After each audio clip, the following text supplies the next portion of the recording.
And I've been under the impression that once you pass the age of 55, natural melatonin production starts to drop, correct?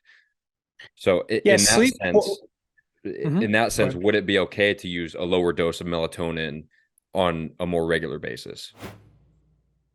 So first of all, the strategy, and it's true for testosterone production, for an example, and it's true for melatonin. The first strategy that everybody should do, in my opinion, is try to optimize your natural production. If that does not work, then you can always go to the drug option, right? Which, testosterone therapy is an example. So you want to try to extend your natural runway as long as you can. And at some point, you might have to start using melatonin or using testosterone. But I think people underestimate their body's ability to naturally produce these hormones if they're giving it the right nutrients and obviously optimizing the environment. So we can get into that. Yeah, Let's start with yeah, go ahead. I was gonna say, yeah, let's get into how to optimize melatonin naturally. It all has to do with light. So there's three different things we can do with light, which are all relatively free. First one is when you wake up, go outside, direct sunlight into your eyes for at least 10, 15 minutes.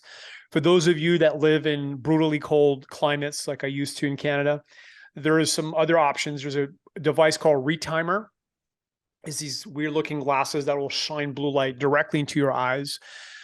If that's too expensive, you can get the blue light panels, but you need blue light into your eyes within about 30 minutes of upon awakening. I've That's got a game changer. the human charger, you know about those earbuds, Yeah, similar to the same retimer. Yeah. same idea. I've used Do you those. know I think. Go ahead. do you know how it works in the ears versus in the eyes? Because I've been thinking about that. I mean, obviously your whole body has photoreceptors, but your eyes have the most. So what do you think is the difference?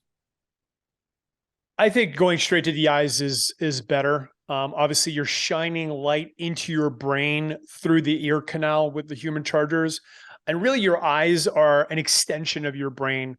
So I just think the eyes is better. And again, I own both, and I haven't used the human chargers in a long time. I think the retimers are more effective. Hmm. And by the way, the hack for people that want to try to go to bed earlier and wake up earlier is definitely the light. It's the one thing that can help shift your clock. I will say that it seems that people have a genetic disposition to either be a morning person or a night owl or somewhere in between, or to be dolphins. There's a great book called The Power of When. There's a website called powerofwhenquiz.com, Hmm. and you can basically The do a free power of quiz. winquiz.com. Link will be There you in the go. show notes for you guys. Yeah, it's useful. And like I'm a night owl. I mean, I'm a wolf according to their chronotype. And I've tried being a morning person. It's just the pain zone for me. And I'm not saying people can't adapt, but I've tried, and I'm just not wired to be that guy. I'm wired to be in the night tribe, protecting the tribe from the night threats. Hmm. That's what I'm wired to do.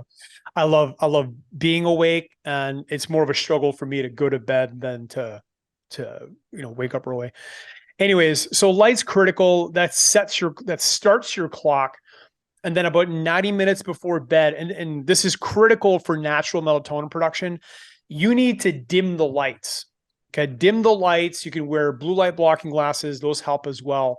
But really, it's about lumens. It's not just blue light. And some of the more recent research is indicating that.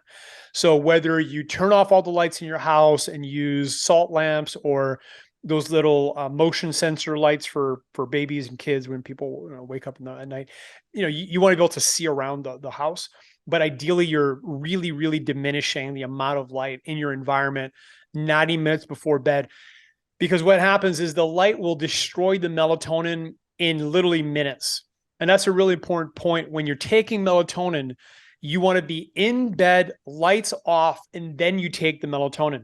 If you take melatonin and the lights are on, you're going to destroy it, and it's being destroyed literally second by second. So melatonin is really, again, delicate, and it just gets wiped out by light. Hmm. So make sure that you're diminishing. And then when you're in your room, you want it to be pitch black. I used to wear an eye mask. The eye masks are good if you're in a worst case scenario. However, there's two major problems with the eye mask. One is your head will get hotter, and all the research says you want your head to be about 1 degree cooler than your body. The other issue is that your skin still has photoreceptors. So if there's light in the room, even if you're blocking it from your eyes, it will still disrupt your natural melatonin production. And that's been shown clinically. So again, absolute pitch black darkness is critical. Those are like just fundamentals that are relatively, again, inexpensive. The only thing that costs money might be blackout curtains for your bedroom. Thanks for watching, and if you enjoyed this clip, check out the full episode on the Captain's Lifestyle Podcast. Also, check the description for links to discounts on the best sleep supplements that I personally use and recommend.